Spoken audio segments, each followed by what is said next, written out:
आज हम इकोनॉमिक्स का नया चैप्टर शुरू करेंगे, थर्ड चैप्टर, जिसका नाम है मुद्रा और शाख।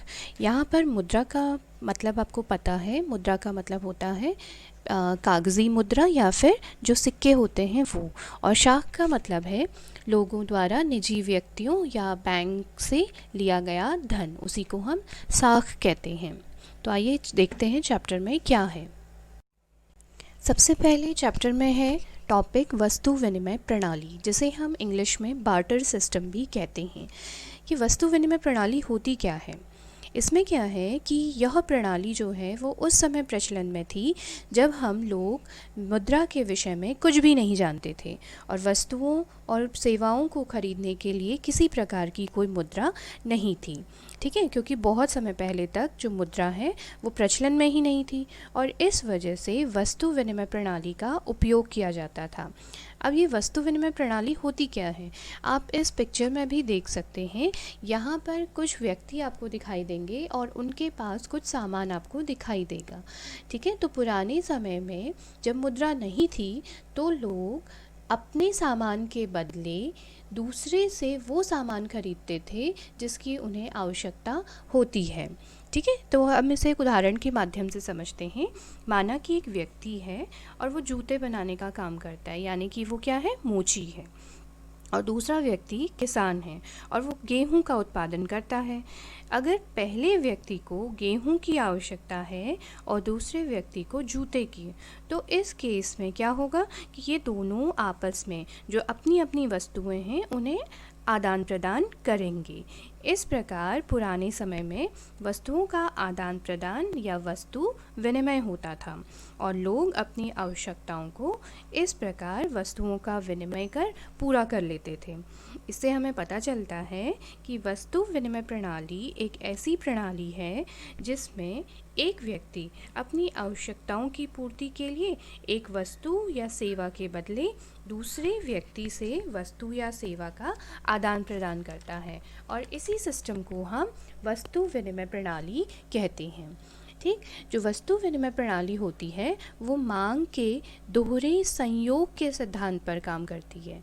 इसका मतलब ये हुआ कि एक व्यक्ति जो वस्तु बेचने की इच्छा रखता है वही व्यक्ति उस व्यक्ति को ढूंढेगा जो उस वस्तु को खरीदने का इच्छुक हो। इसी को हम आवश्यकताओं का दोहरा संयोग कहते हैं। जब एक व्यक्ति किसी चीज़ को बेचने की इच्छा रखता हो और वही वस्तु दूसरा व्यक्ति भी खरीदने की इच्छा रखता हो, इसी को मांग का दोहरा संयोग या आवश्यकताओं का दोहरा संयोग कहा जाता है। अब वस्तु विनिमय प्रणाली की कुछ सीमाएं होती हैं, जैसे अभी हमने बात करी थी आवश्यकताओं के दोहरे संयोग के अभाव की। ठीक है, तो पहली सीमा तो यही है इसकी कि वस्तु का वस्तु के साथ विनिमय तभी संभव होता है जब दो ऐसे व्यक्ति परस्पर विनिमय करें जिन्हें एक दूसरे की आवश्यकता हो। अर्थात कि ऐसे व्यक्ति को हमें ढूंढना पड़ता है जिसके पास हमारी आवश्यकता की वस्तु हो और साथ में उस व्यक्ति को उस वस्तु की भी आवश्यकता हो जिसे हम बेचना चाह रहे हैं। ठीक है, जैसा हमने पिछले उदाहरण में भी समझा था कि अगर एक व्यक्ति मोची है, उसके पास जूता है और दूसरे व्यक्ति के पास गेहूं, तो उन दोनों को एक दूसरे की चीज़ों की आवश्यकता हो तभी जो वस्तु विनिमय प्रणाली है वो हो पाएगी, नहीं तो ऐसे केस में नहीं हो पाएगी। ठीक है, और फिर दूसरा जो इसकी सीमा है वो है जटिल और अधिक समय। तो इसमें होता क्या है कि जो वस्तु विनिमय प्रणाली है वो बहुत जटिल है, मतलब आप बहुत देर तक का एक ऐसे व्यक्ति को ही ढूंढने में अपना समय लगा देते हैं कि जिसको आपके पास जो वस्तु है वो चाहिए। तो और इसमें समय भी अधिक लगता है क्योंकि हमें ऐसे व्यक्ति को खोजना होता है जिससे हमारे पास जो वस्तु है उसकी उसे आवश्यकता हो और उस व्यक्ति को खोजने में ही बहुत सारा समय हमारा नष्ट हो जाता है। इसीलिए इसकी जो दूसरी सीमा है वो ये है कि ये जटिल और अधिक समय लेने वाली है।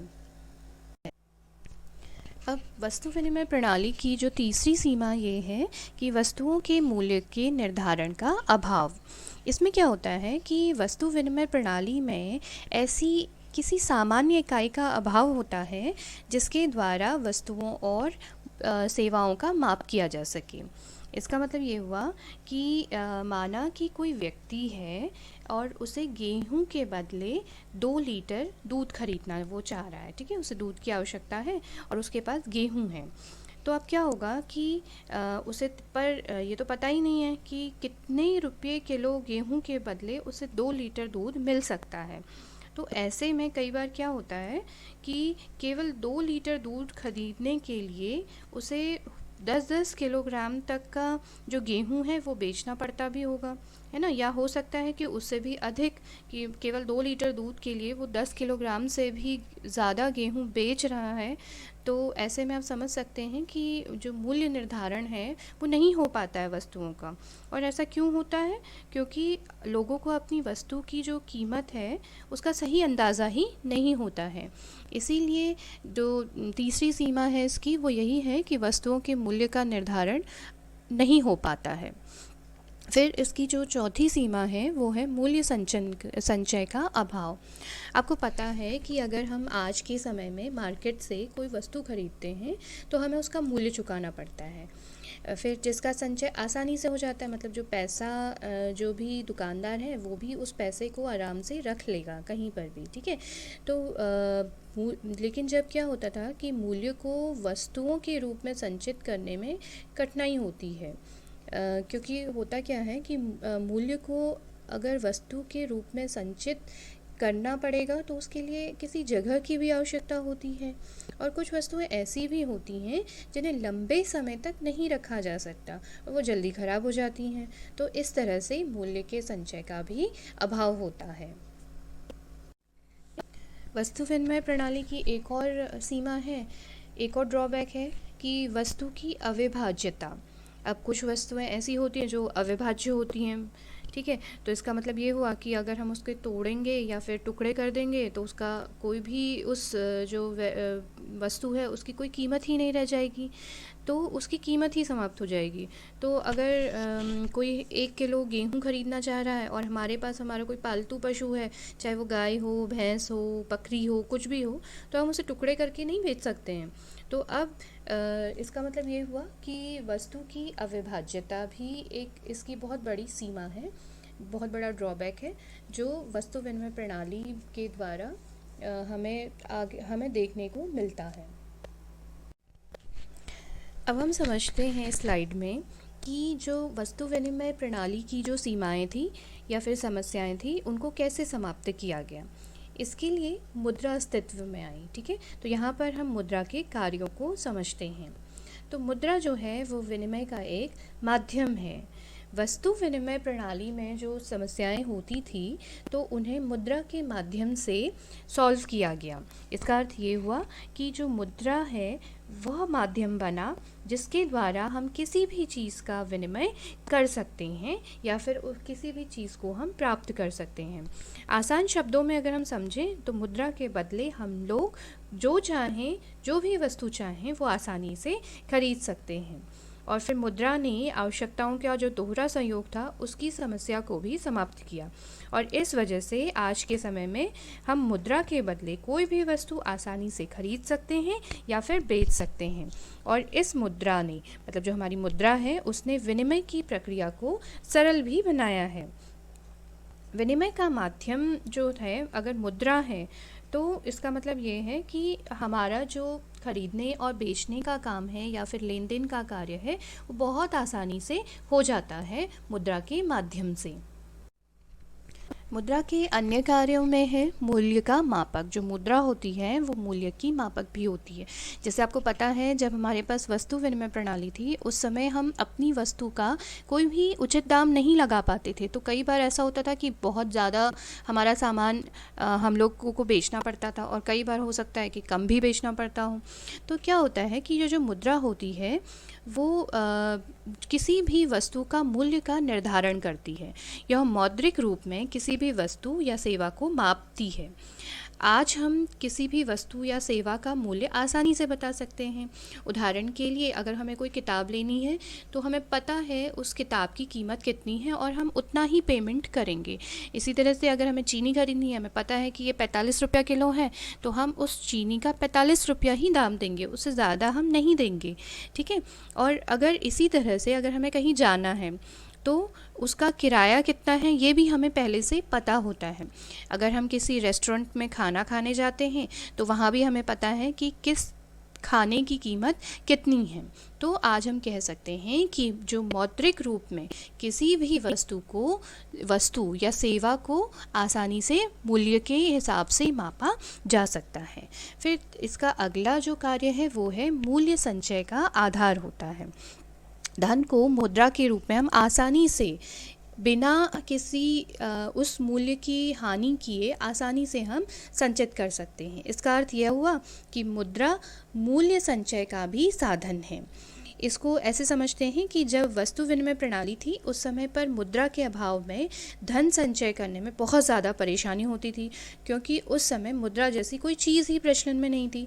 परंतु मुद्रा के प्रचलन में आने से मूल्य का संचय भी होने लगा और अब हम लोग अपनी आवश्यकता अनुसार संचय मुद्रा को जैसा चाहें वैसा उपयोग कर सकते हैं। जब चाहें तब हम अपनी मुद्रा को किसी भी चीज़ को खरीदने के लिए उपयोग में ला सकते हैं। अब आगे का टॉपिक है मुद्रा के आधुनिक रूप। इसमें क्या है कि जब समाज में मुद्रा का चलन शुरू हुआ तो मुद्रा के रूप में सबसे पहले सिक्कों का प्रचलन शुरू हुआ था। ठीक है। और ये जो सिक्के जब शुरू में हमने इस्तेमाल किए थे तो ये सोने या चांदी जैसी महंगी धातु के बनाए जाते थे। जब महंगी धातु की कमी होने लगी तो साधारण धातु के ये सिक्के बनने लगे।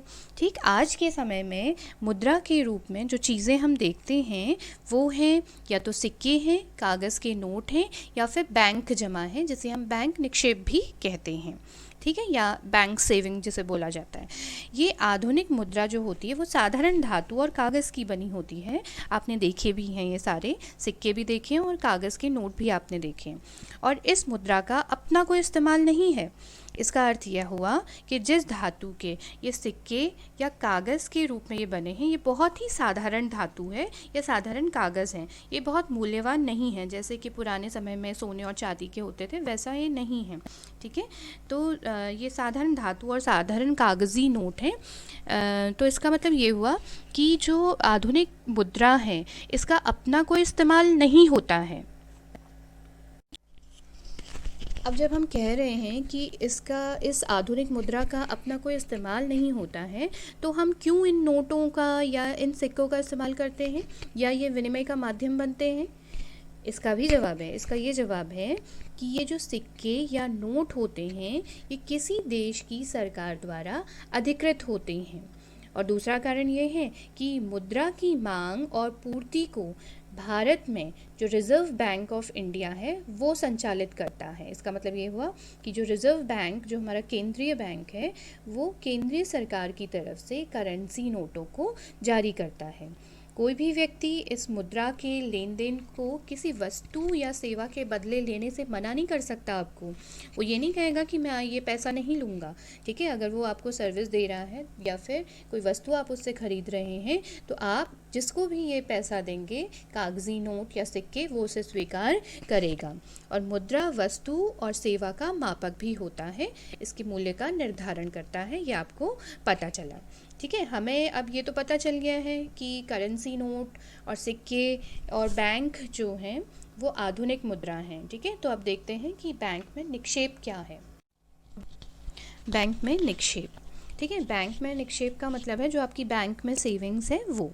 ठीक। लोग मुद्रा को बैंक में निक्षेप के रूप में रखते हैं। ठीक। लोग क्या करते हैं कि जो पैसा वे कमाते हैं वे रोज़मर्रा की आवश्यकता अनुसार अपने उपयोग में लाते हैं और बाकी बचे हुए धन को या मुद्रा को बैंक में निक्षेप करते हैं या फिर जमा कर देते हैं। लोग बैंक में अपने नाम का खाता खोलते हैं और बची हुई धनराशि को बैंक में जमा करते हैं। बैंक इस राशि को स्वीकार करती है और जमा राशि पर आपको ब्याज भी देती है। ठीक। अब लोगों को अपनी आवश्यकता अनुसार इस जमा राशि से धन निकालने की भी सुविधा उपलब्ध होती है। बैंक खाते में जमा धन को मांग के जरिए निकाला जाता है, इसीलिए इस जमा को बैंक जमा या फिर मांग जमा भी कहते हैं, ये ध्यान में रखिएगा। अब समझते हैं कि चेक क्या होता है। ठीक है, चेक जो है वो मांग जमा की एक सुविधा है। लोग अपना भुगतान करने के लिए चेक का इस्तेमाल भी करते हैं। आपने सुना भी होगा कि कई बार जो लोग हैं वो नकद के स्थान पर चेक के द्वारा भुगतान करते हैं। बैंक से भुगतान के लिए जो भुगतान करता है, जिसका खाता किसी बैंक में है, वो एक निश्चित राशि के लिए चेक काट सकता है और किसी अन्य को नकद के स्थान पर चेक द्वारा भुगतान कर सकता है।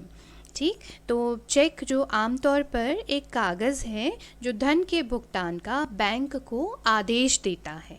ठीक, फिर चेक में 3 पक्ष होते हैं। एक होता है प्रथम पक्ष होता है भुगतान का आदेश देने वाला, तो इसका मतलब है कि वह व्यक्ति जिसका बैंक में खाता होगा। दूसरा पक्ष होता है जिसको आदेशित किया जाता है, इसका मतलब बैंक। और तीसरा पक्ष वो होता है जो भुगतान प्राप्त करता है। ठीक, आप यहाँ पे देखेंगे एक चेक, यहाँ पे आपको एक चेक का पिक्चर दिखाई देगा। तो इसमें क्या होता है कि सबसे ऊपर पे लिखा हुआ है, तो इसमें है कि जो चेक पर भुगतान प्राप्त करने वाली कोई संस्था भी यहाँ पे हो सकती है, या फिर कोई व्यक्ति जिसके नाम पर ये चेक दिया जा रहा है, उसका नाम सबसे ऊपर पे वाले में आएगा। और उसके बाद कितना अमाउंट, कितने रुपये उसको भुगतान करने हैं वो लिखा जाएगा। फिर उसके बाद जो ये रुपये वाला जो साइन बना हुआ है, यहाँ पर भी आप जो नंबर्स में उस अमाउंट को लिखेंगे और नीचे जो खाता धारक है वो अपना अकाउंट नंबर लिखेगा। और उसके बाद यहाँ पर जो नीचे की साइड है वहाँ पर उस जो ये चेक का पेमेंट कर रहा है उसको यहाँ पर अपने हस्ताक्षर करने होंगे, तभी ये जो चेक है वो वैलिड माना जाएगा। ठीक है, चेक पर भुगतान प्राप्त करने वाले व्यक्ति या संस्था का नाम होता है और भुगतान की जाने वाली राशि को लिखना पड़ता है, और चेक जारी करने वाला जो व्यक्ति है वो नीचे अपने हस्ताक्षर करता है। और इस तरह से कोई भी व्यक्ति चेक के थ्रू भुगतान कर सकता है नकद के स्थान पर।